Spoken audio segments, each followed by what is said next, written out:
اعوذ باللہ من الشیطان الرجیم بسم اللہ الرحمن الرحیم الحمد للہ رب العالمین والصلاة والسلام علی اشرف الانبیاء والمرسلین واہل بیتہ الطیبین الطاہرین المعصومین اما بعد۔ سورہ مبارک فرقان کی آخری آیتیں، آیت نمبر 69 سے آیت نمبر 77، 69 سے 77 تک، جس پر یہ سورہ فرقان مکمل ہو جائے گا۔ اختتام پر ہم نے یہ بحث دیکھی کہ پروردگار عالم نے عباد الرحمن کا ذکر کیا کہ رحمان کے بندے کون۔ یقین خاص طور پر رحمان کی لفظ سے ایک وحشت محسوس کرتے تھے۔ جن صفات کا ذکر اب تک ہو چکا ان میں یہ تھا کہ رحمان کے بندے اپنی چال میں انکساری رکھتے ہیں، ان کی چال میں تکبر نہیں ہوتا۔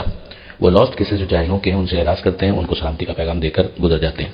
ان کی راتیں عبادت پروردگار میں گزرتی ہیں، کبھی وہ سجدے میں ہوتے ہیں، کبھی وہ قیام کی حالت میں ہوتے ہیں۔ ان کی دعا کا ایک جز کہ وہ دعا مانگتے ہیں کہ اے پروردگار ہم سے جہنم کے عذاب کو دور رکھ، اور پھر اس کے بعد اس کی کچھ کیفیت کا بیان۔ پھر اس کے بعد وہ خرچ کس طرح سے کرتے ہیں، وہ اسراف بھی نہیں کرتے اور وہ کنجوسی کا مظاہرہ بھی نہیں کرتے، وہ اعتدال کی راہ کو اختیار کرتے ہیں۔ ابھی جو صفت پروردگار عالم نے رحمان کے بندوں کی بیان کی وہ ان کا شرک سے بری ہونا ہے کہ وہ اللہ کے ساتھ کسی کو اللہ سمجھتے ہوئے، خدا کا شریک سمجھتے ہوئے نہیں پکارتے، اور نہ ہی وہ کسی کو ناجائز قتل کرتے ہیں، یعنی اپنے ہاتھوں کو بھی کنٹرول میں رکھتے ہیں۔ الا بالحق، ہم اگر یہ کہ کسی کا قتل کرنا ہی حق ہو تو اس کا پھر پورا ایک پروسیجر ہے کہ اس کے لیے عدالت اسلامی کے اندر باقاعدہ یہ ثابت ہو۔ پھر جو صفت ان کی بیان کی گئی کہ یہ لوگ زنا بھی نہیں کرتے، یعنی بدکار نہیں ہوتے، بد کردار نہیں ہوتے، اور اگر کوئی کرتا ہے تو پھر ظاہر ہے کہ وہ اپنے انجام کو دیکھے گا، بڑا گناہ اس نے کیا اور پھر اس کا انجام اس کے سامنے آ جائے گا۔ اب اس کے بعد جو اس صفحے پر آتے ہیں ان میں پروردگار عالم فرماتا ہے کہ یضاعف لہ العذاب یوم القیامہ، قیامت کے دن اسے دگنا عذاب دیا جائے گا۔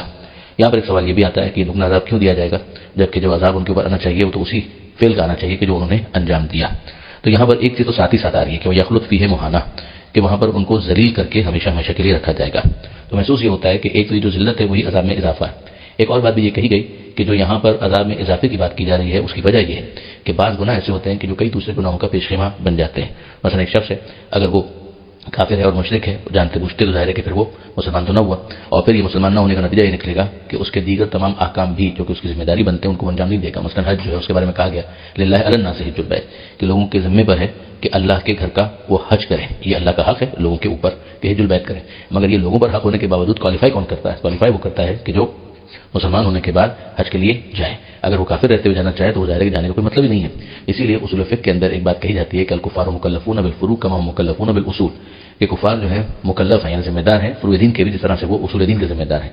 تو اگر وہ فروع دین پر عمل نہیں کرتے تو اس کا عذاب بھی ان پر اس وجہ سے آئے گا کہ چونکہ انہوں نے اصول دین کو قبول نہیں کیا۔ یہ بہرحال ایک تفصیلی بحث ہے کہ جس کو کتابوں کے اندر دیکھا جا سکتا ہے، یہاں پر تو صرف اشارہ کرنا مقصود تھا۔ اور پھر اس کے بعد پروردگار عالم نے یہ بھی سمجھا دیا کہ الا من تاب وآمن وعمل عملا صالحا، کہ توبہ کا دروازہ بند نہیں ہوا، اگر یہ لوگ بھی توبہ کر کے ایمان لے آئے اور اعمال صالحہ کو انجام دیں۔ وَأُولَٰئِكَ يُبَدِّلُ اللَّهُ سَيِّئَاتِهِمْ حَسَنَاتٍ، تو یہ وہ ہے کہ جن کے نامہ اعمال میں اللہ نیکیوں کو لکھ دے گا برائیوں کی جگہ پر، یعنی برائیوں کو تبدیل کر دے گا نیکیوں کے ذریعے سے۔ وَكَانَ اللَّهُ غَفُورًا رَحِيمًا، اور یقیناً اللہ غفور اور رحیم ہے۔ وَمَن تَابَ وَعَمِلَ صَالِحًا، اور جو توبہ کرے اور اعمال صالحہ کو انجام دے، فَإِنَّهُ يَتُوبُ إِلَى اللَّهِ مَتَابًا، تو یہی وہ ہیں جو پورے طور پر اللہ سے لو لگائیں گے۔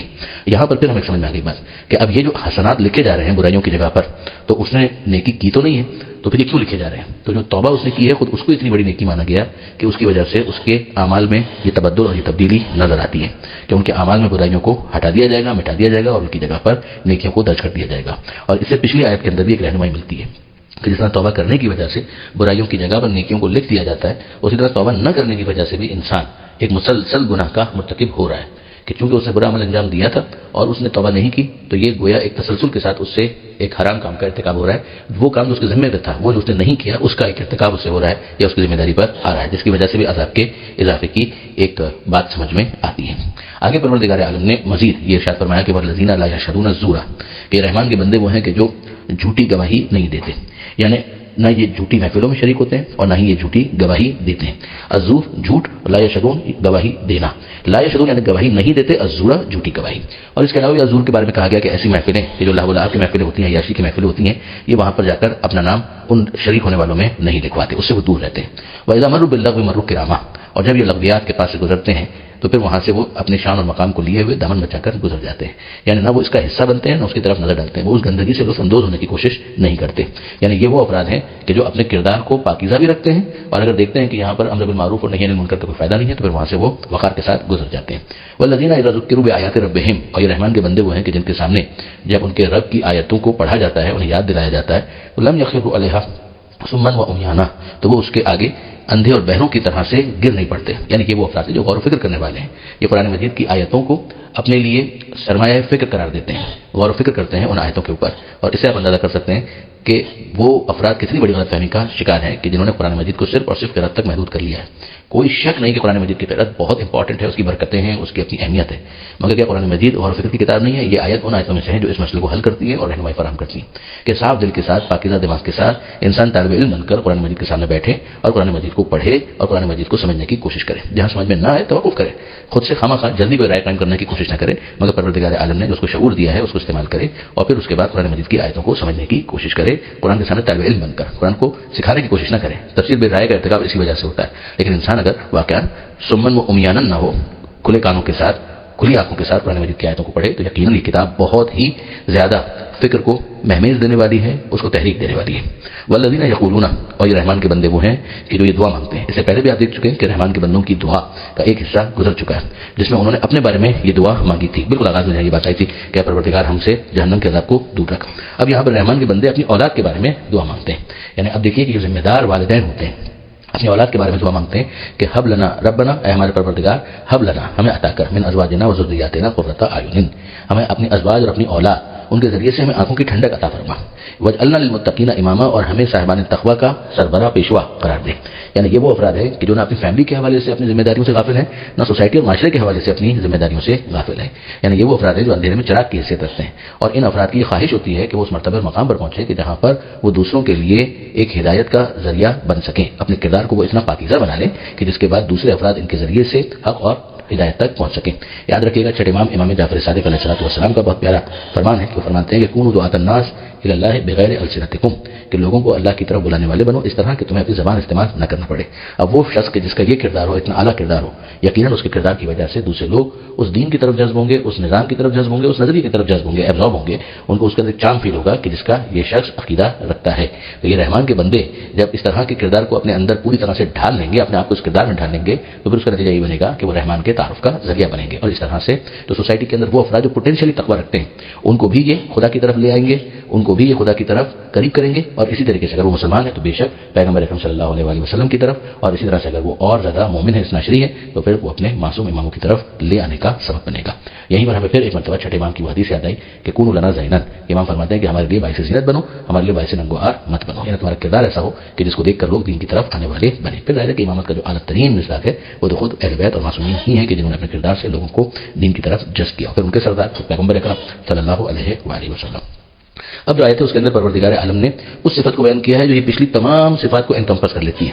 ان سب کا خلاصہ اولئک یجزون الغرفہ، یہ وہ ہیں کہ جن کو جزا کے طور پر وہ بالا خانے دیے جائیں گے، غرفہ دیے جائیں گے، وہ مکان دیے جائیں گے بما صبر، ان کے صبر کی وجہ سے. یعنی یہ جو صبر ہے یہ ان تمام صفات کے اوپر حاوی ہے. ویلقون فیہا تحیۃ و سلامہ، اور ان کے لیے وہاں پر جو پیغام ہوگا وہ تحیت اور سلام کا پیغام ہوگا. ان سے سلام اور آداب و احترام کے ساتھ پیش آیا جائے گا. وہاں پر آپ پڑھ چکے کہ وہ افراد کہ جن کے لیے عذاب ہے ان کے لیے کہا گیا کہ یہ رہیں گے وہاں پر ذلیل ہو کر، مہانہ کا لفظ ہے. اور یہاں پر یہ کہ تحیۃ و سلامہ، آداب اور سلامتی کا پیغام ان کے لیے ہوگا. خالدین فیہا، وہ اس میں ہمیشہ رہیں گے. حسنت مستقرا و مقامہ، وہ رہنے کا کتنا اچھا مقام ہے اور کتنا اچھا ٹھکانہ ہے. آخر میں پروردگار عالم ایک مرتبہ پھر اپنی بے نیازی کو بیان کرتا ہے. قل اے حبیب کہہ دیجئے ما یعبأ بکم ربی لولا دعاؤکم، میرا پروردگار تمہاری پرواہ نہ کرتا اگر تم دعا نہ مانگو. فقط کذبتم فسوف یکون لزاما، اب تم نے تو جھٹلایا ہے تو اس کے نتائج تمہیں بھگتنا ہوں گے. مطلب یہ ہے کہ ایمان لانے کے بعد بھی اگر تمہاری اس کی بارگاہ میں دعا اور التجا نہ ہو تو اس کی خصوصی رحمتیں اکثر متوجہ نہیں ہوتی.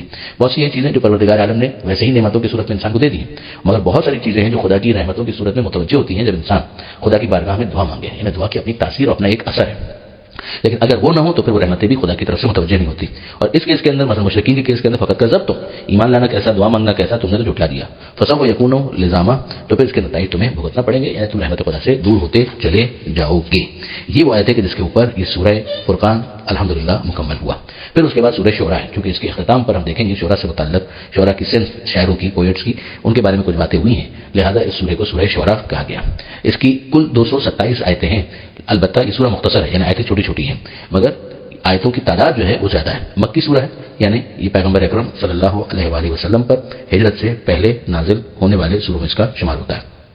اس کے آغاز میں ہم دیکھیں گے کہ تاسین میم یہ حروف مقطعات میں سے موجود ہے، اور پھر اس کے بعد سورہ شورا کے بعد جو اگلا سورہ ہے یعنی کہ 26واں سورہ ہے، پھر 27واں سورہ سورہ نمل ہے، اس میں تاسین اسٹارٹ میں ہمیں نظر آئے گا، اور پھر اس کے بعد ایک مرتبہ پھر سورہ قصص میں تاسین میم ہمیں نظر آئے گا۔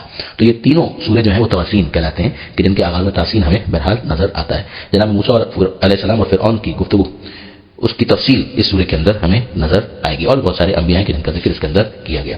تو ابتدائی جو 4 آیتیں ہیں ان میں پروردگار عالم کیا ارشاد فرماتا ہے؟ شروع اللہ کے نام سے، اللہ کے نام کا سہارا جو سب کو فیض پہنچانے والا ہے، بڑا مہربان ہے، بسم اللہ الرحمن الرحیم۔ پھر ارشاد ہوتا ہے تاسین میم، یہ حروف مقطعات ہو گئے، اور فوراً پروردگار عالم نے قرآن مجید کا ذکر کیا کہ تلک آیات الکتاب المبین، یہ کھلی ہوئی صاف کتاب کی آیتیں ہیں۔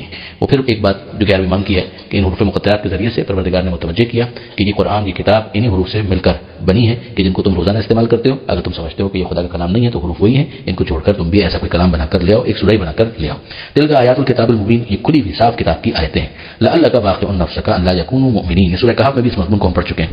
پروردگار فرماتا ہے کہ شاید اے حبیب آپ جان دے دیں گے اس غم میں کہ وہ ایمان نہیں لاتے، یعنی اگر یہ ایمان نہیں لاتے تو نہ لائیں، آپ نے پیغام پہنچا دیا، آپ کی ذمہ داری ختم۔ لیکن بس پیغمبر اکرم صلی اللہ علیہ وآلہ وسلم اس حد تک ہمدردی اور غم رکھتے تھے کہ وہ چاہتے تھے کہ کسی طریقے سے یہ سارے مشرکین جو ہے وہ مومن بن جائیں، لیکن بہرحال ایک ایجنڈا دیا گیا ہے جس کے مطابق زبردستی تو کرنی نہیں ہے، ورنہ تو خود پروردگار عالم ہی زبردستی کر دیتا، اسی چیز کو یہاں پر سمجھایا جا رہا ہے۔ تو ارشاد ہوتا ہے ان نشاء، اگر ہم چاہتے ننزل علیہم من السماء آیۃ، تو آسمان سے کوئی ایسی نشانی اتار دیتے کہ فظلت اعناقهم لها خاضعین، کہ زبردستی ان کی گردنیں اس کے سامنے جھک جاتی۔ نہ یہ ہم نے کرنا ہے، یہ ہماری منشا کے خلاف ہے۔ ہم تو اسی طرح رسولوں کے ذریعے سے پیغام دیں گے، اتنے معجزات دیں گے جو کنونس کرنے کے لیے کافی ہو، پھر اس کے بعد اگر کوئی شخص نہیں ایمان لانا چاہتا تو یہ اس کا اپنا چوائس ہے، آخر میں اس کو اس کا نتیجہ بھگتنا پڑے گا۔ جبری ایمان خالق کے نظام کی حکمت کے خلاف ہے، اس لیے دنیا میں کافر کا وجود ہے، پھر ان کے ایمان نہ لانے کی وجہ سے آپ رنج محسوس نہ کریں۔